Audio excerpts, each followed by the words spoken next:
Ako po si Marie from Rizal. Last December pumunta po ako kay Miss J kasi, dahil po sa love, problem ko. Tapos, na-read niya po yung baraha ko, lahat yon tugma naman po sa mga nangyayari sa buhay ko.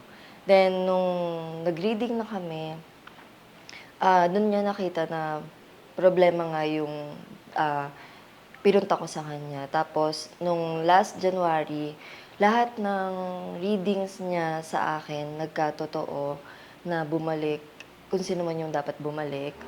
Then yung pangatlong reading ko is, gano'n din. Pero, ibang ibang kwento naman siya. Pero lahat ng yon nagkatotoo at hindi ko alam kung paano o kung saan siya nanggaling. Pero lahat ng, reading sa'kin ni Miss J nagkatotoo. Kaya ngayon, bumabalik ulit ako sa kanya for guidance naman kasi po, nabasa niya sa akin nung previous na punta ko is makakaalis ako. Ngayon, humihingi lang ako ulit ng guidance para, sa pag-alis ko po. Thank you po Miss J kasi, ah, binigyan niyo ng linaw yung lahat ng kasagutan ko at the same time po na-guide niyo po ako nung mga time na, devastated po ako.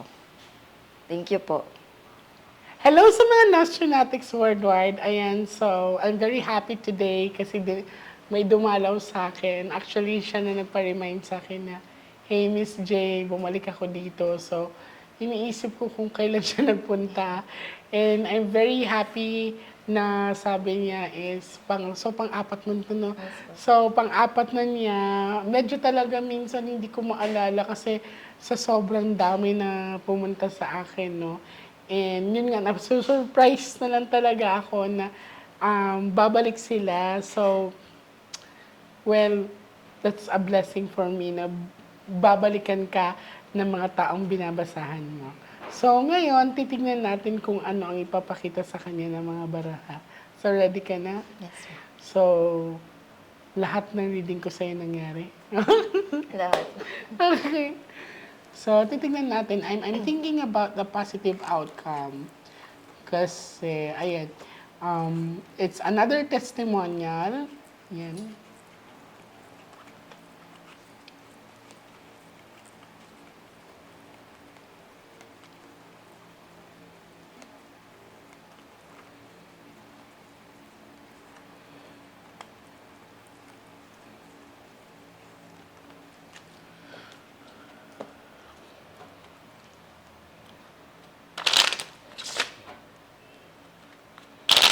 Kailan ang birthday mo, darling?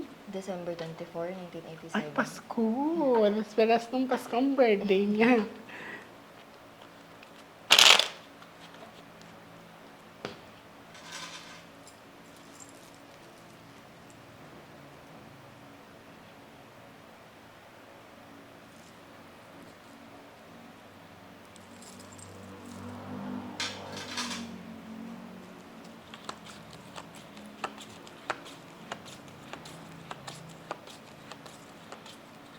Now, I want you to focus. I want you to pick one card. Thank you. So, this is you, darling. I'm hoping that this is a red card.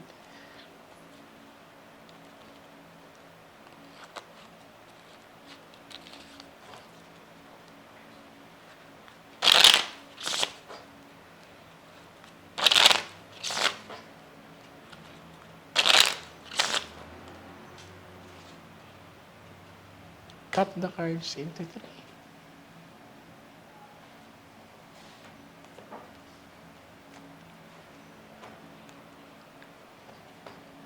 Now, I want you to focus. I want you to pick 7 cards of total lagay mo dito.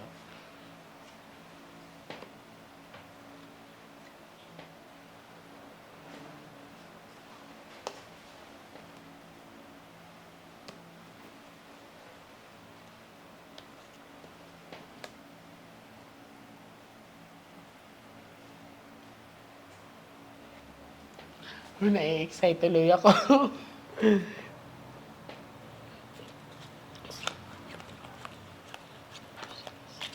So this is you. I'm hoping that this is a red card.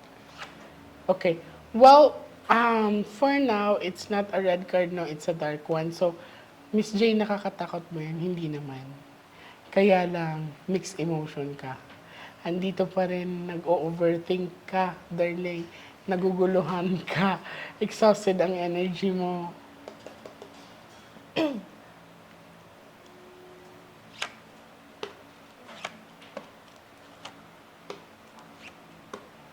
Oh, may babae na talaga yung partner mo. Ay, okay. So, don't expect na magiging okay na talaga kayo, no? Sa pinakita sa akin ay, sad to say, hindi na talaga sila magiging okay ng partner niya according sa cards. Kasi this is you and King of Flower and Queen of Flower. So kung mapapansin mo, dalawang babae, isang lalaki. And iniisip mo pa rin siya. Let go, darling. You deserve to be loved, no? Pero kahit papano, nandito ang Ace of Diamond. I'm very happy to see this.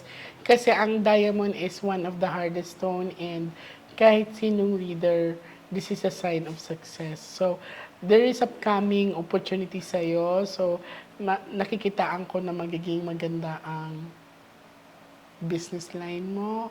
If ever, magiging maganda ang trabaho mo. Kumbaga, opportunity-wise is hatak na hatak sa'yo. Okay? Pero yun nga, don't expect na magiging Yan yung okay pa sa kayo. previous, di ba, Miss J? Hindi ko na maalala. Yung may sakit. Ay, talaga. Tapos third party ako. So, hindi na kayo magiging okay. Kasi minsan, hindi lang kasi siya ang bumabalik sa akin, no? Lagpas na talaga ng daliri ko sa mga kamay at sa mga paa ko.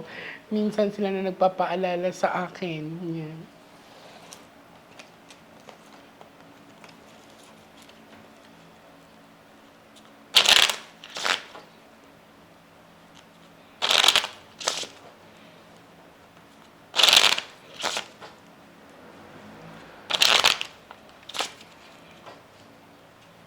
Cut the cards into 3.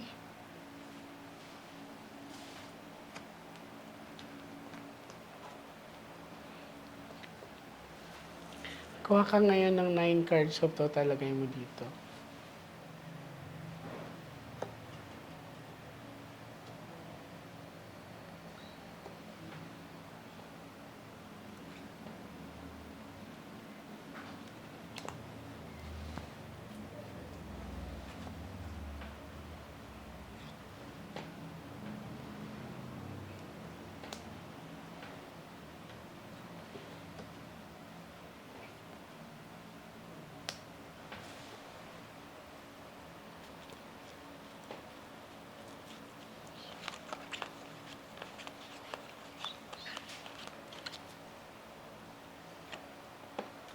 You're in love. Pero, okay. Totoo yung nararamdaman niya. I can see this. So, okay, good. Okay. Ipagpatuloy mo. Magtatagal kayo. Gusto ka niya. That's Ace of Heart. Willing siyang sumama sa'yo o magsama kayo. Basta, maganda yan, darling. Inaalaw ka ng baraha. So, this is you. Oh. Continue. The cards is giving you a sign. So, kaya lang, younger talaga ito sa'yo, ha? So, kung mapapansin mo, Ace of Heart yan, happiness and love, life. So, dito, darling, sa pinapakita sa akin, huwag mong isipin yung iba. Ibang tao na sa paligid mo. Kasi minsan may fear ka pa dito. Bakit may fear ka? Trust issues. Okay. Hindi ko maaalis sa'yo yan. Pero ang ma-advise ko sa'yo, no, lalo sa mga makakapanood ng reading na to, yes, a lot of us, especially me, dumaan din naman ako sa tinatawag na failure relationship. Well, si ate kasi dito, nandito pa rin yung fear niya. So, hindi ko naman din siya masisisi kung magkakaroon siya ng trust issues. So, paano mag-work out ang good relationship sa bago? Ang mga advice ko is don't compare your present sa past mo. No? Sometimes kasi sa atin, lalo na pag magkaroon ta ng panibagong relationship, instead of moving forward, lagi tayong bumabalik sa nakaraan natin. So, sa mga sa mga umiibig diyan, especially if you feel broken and then you start a new beginning, yes, there will be a trust issues na pagdadaanan natin. But sa akin sa mapapayo ko, ang hindi kasi natin na maiiwasan, lagi tayo nagko-compare na mamahalin kaya ako nito kagaya ni kagaya ni ganyan. But again, don't be afraid of loving or huwag tayong matakot na magmahal muli. Okay? Minsan kasi, lagi nating tatandaan, hindi rin na natin kasi malalaman na nagmamahal tayo kung hindi tayo nasasaktan or masasaktan. Kasi for example, kung ako magkaroon ako ng relasyon tapos bigla kami maghiwalay, parang wala lang, so hindi mo siya mahal. Yan. Pero pag once na like for example, meron kang relationship tapos it's painful, so dyan mo marirealize na, ay, mahal ko pala yung taong na yun. But in having a good relationship or a new relationship, you have to let go of the past and never compare your present to your past. Kasi magiging issues yan eh. Pero sa'yo, sa cards mo, continue. Okay? Last cards. I'm very happy for you, darling.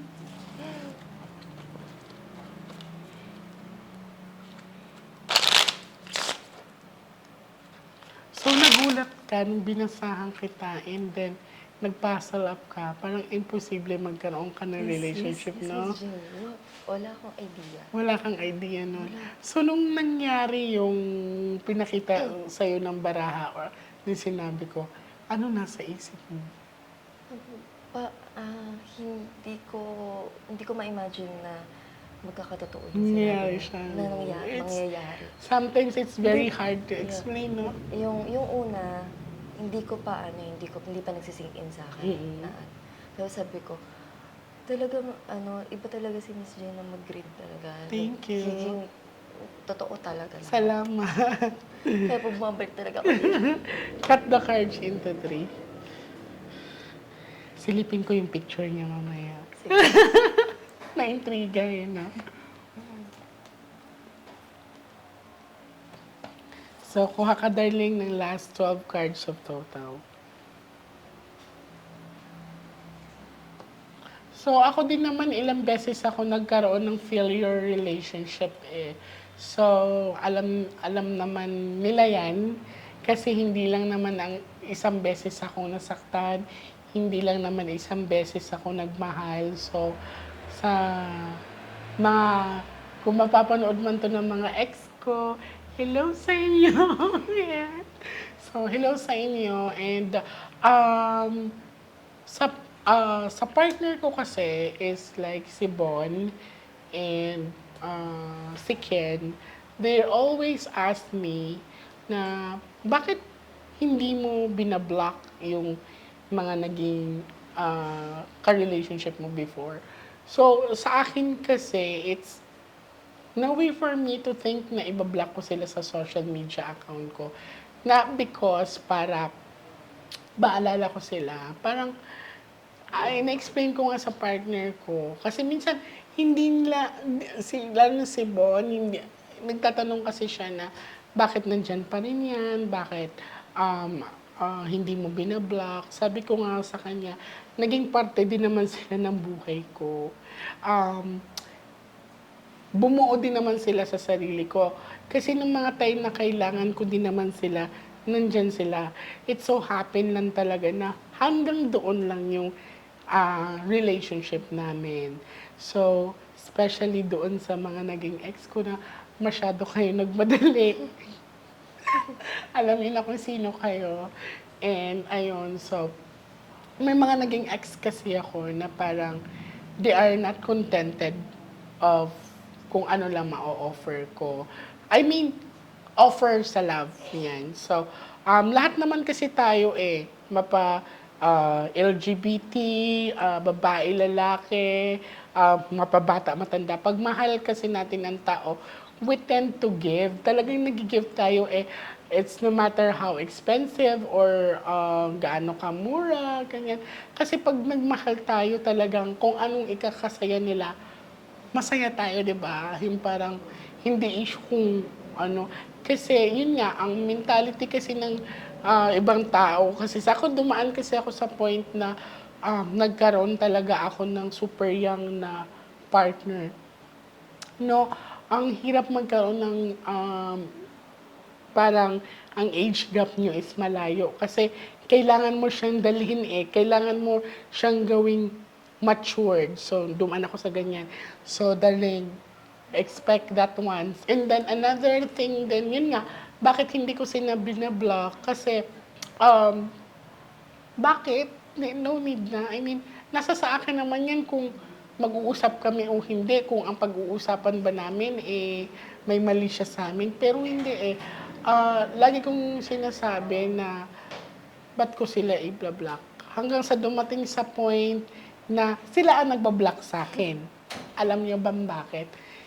Kasi, yun nga, hindi nila maano na I'm happy right now na parang meron akong mga naging ex dati. Papangalanan ko ba?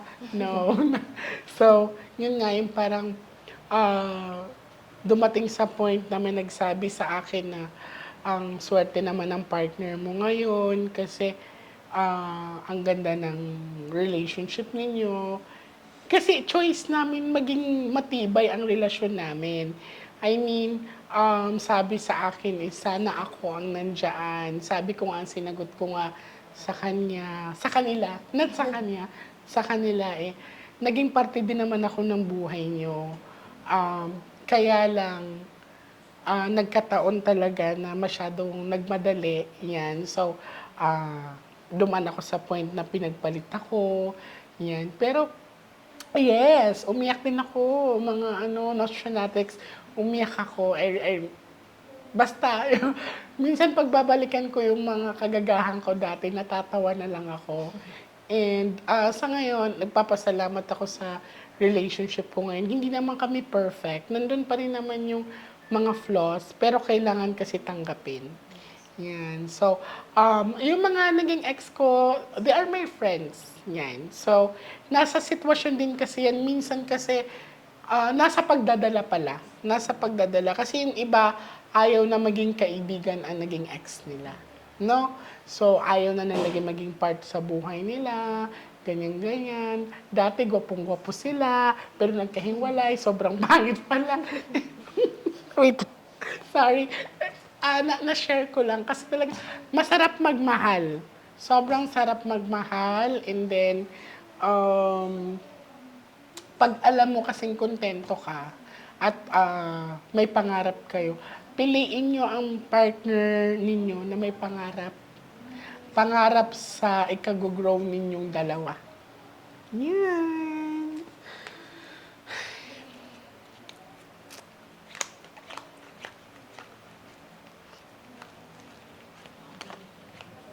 Uy, nag-uusap pa rin na kami ng iba kong mga naging ex ha. Pero may ano na nga, yun nga, kamustahan, ganyan-ganyan. Minsan ini-invite ko pa nga sila to visit me, ganyan. Gusto ko din kasi kamustahin kasi marunong ako tumanaw ng utang na loob, no? Kasi ng mga time naman na broken din ako, parang they fixed me naman eh.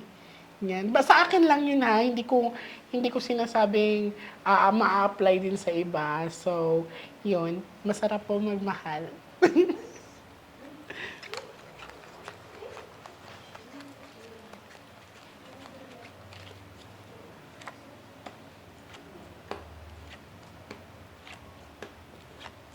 May third party na nga siya.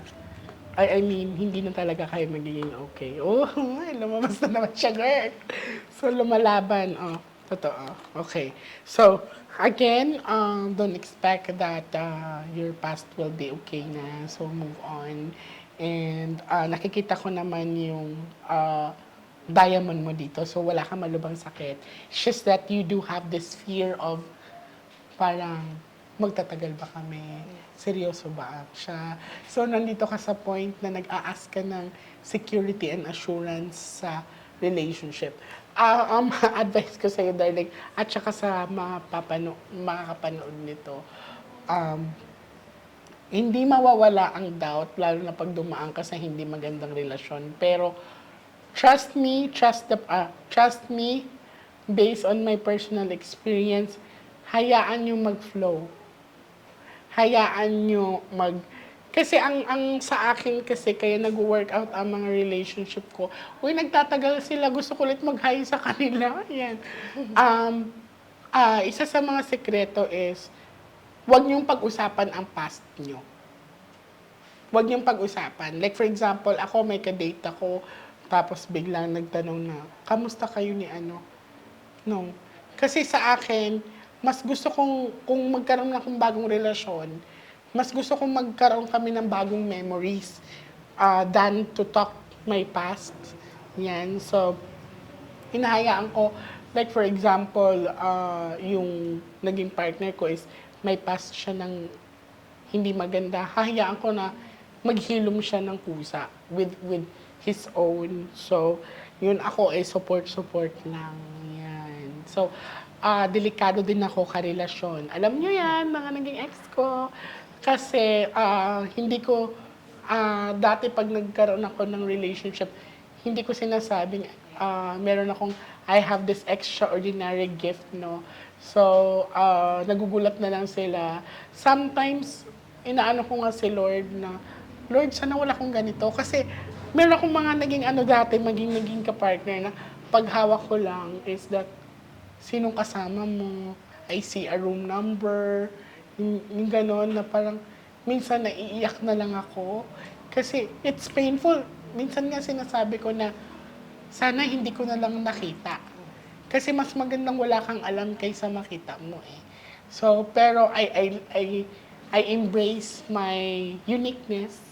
Yan, so, kaya kayo pagmamahalin niyo ako, ihanda yung sarili niyo. Charot lang. So, alam naman na mga naging kapartners ko yan na I have this like, yun nga, CCTV. Charot lang. Hindi, yun nga, mabilis akong makaramdam kung kailan nila ako niloloko. Kasi iba din ako eh, pag ako nasaktan, pag umayaw na ako o ayaw na ako. At saka, Diyos ko Lord. Iba talaga ako pag nasaktan.